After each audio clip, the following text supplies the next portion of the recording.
It was December 1941. The snow outside Berlin was thick. The war in Europe raged on, and Adolf Hitler was about to make a decision that would change history forever. Without any treaty requiring him to do so, he declared war on the United States. To him, it seemed bold. To history, it became a disaster. This was only one of many miscalculations.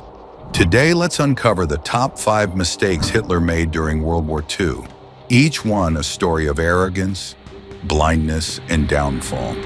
Welcome to Once Before, the channel where we dive into history through the stories of real people who lived it. If you enjoy these journeys into the past, hit that subscribe button and turn on the notifications so you won't miss the next story. When the war began, Hitler often let his generals do their jobs. That was one reason Germany's early campaigns were so successful, professional soldiers making tactical calls.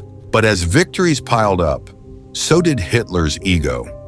By 1942 and 1943, he no longer trusted his high command.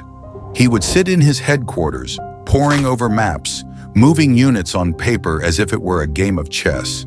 At Kursk, the largest tank battle in history, his generals advised caution. They warned that the Soviets were building massive defenses, but Hitler was convinced a bold strike would crush them.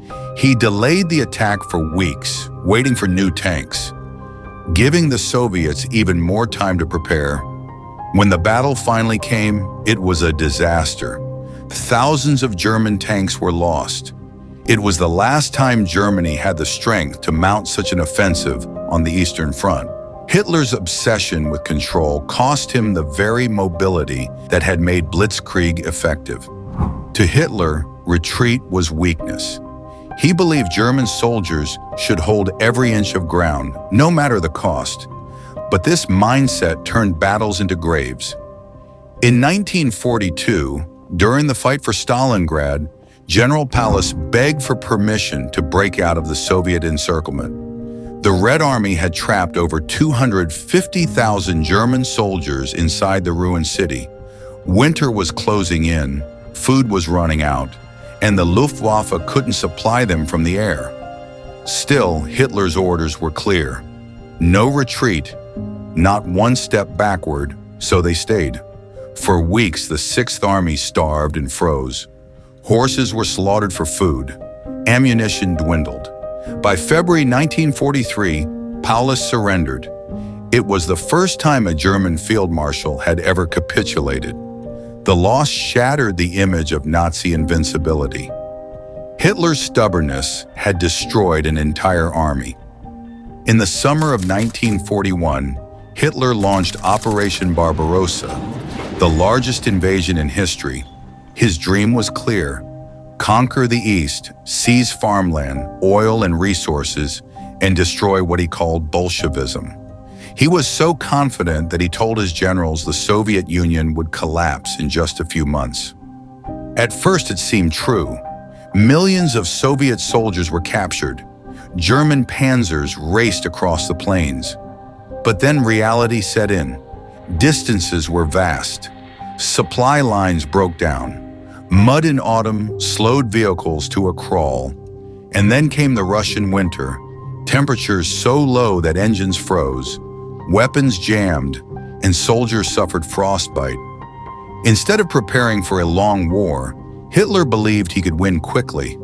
By underestimating the Soviet Union's resilience, he trapped Germany in a brutal conflict it could never sustain.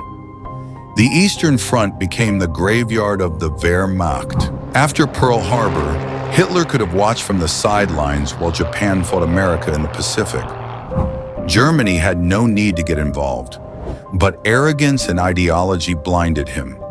He believed the United States was weak, a mongrel nation, and that war with America was inevitable. So on December 11, 1941, he declared war. It was a decision with no upside. America's industrial might dwarfed Germany's. Factories that once made cars now churned out tanks, planes, and ships by the thousands. Hitler had turned a dangerous adversary into an unstoppable enemy.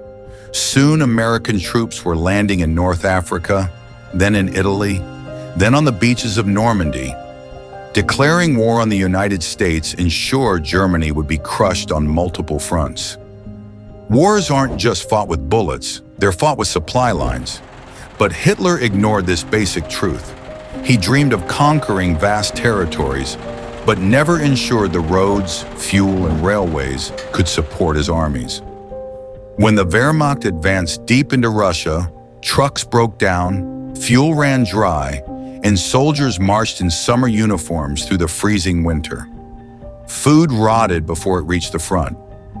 Meanwhile, the Soviets relocated their factories far to the east, beyond the reach of German bombers, and churned out tanks and rifles at record pace. Logistics, the unglamorous backbone of war, was Germany's Achilles heel, and Hitler never took it seriously. In the end, his armies weren't just defeated by Soviet soldiers, but by hunger, cold, and exhaustion. Hitler's mistakes weren't accidents. They were born of arrogance, ideology, and an obsession with control. By micromanaging his generals, refusing to retreat, underestimating the Soviet Union, declaring war on the United States, and ignoring logistics, he doomed his empire. So let me ask you, if Hitler had avoided just one of these mistakes, would Nazi Germany have lasted longer, or was its collapse inevitable? Thanks for watching. If this story moved you, give the video a like, and don't forget to subscribe to Once Before for more journeys into the darker corners of history. Until next time, remember, the past isn't gone. It's waiting to be told once before.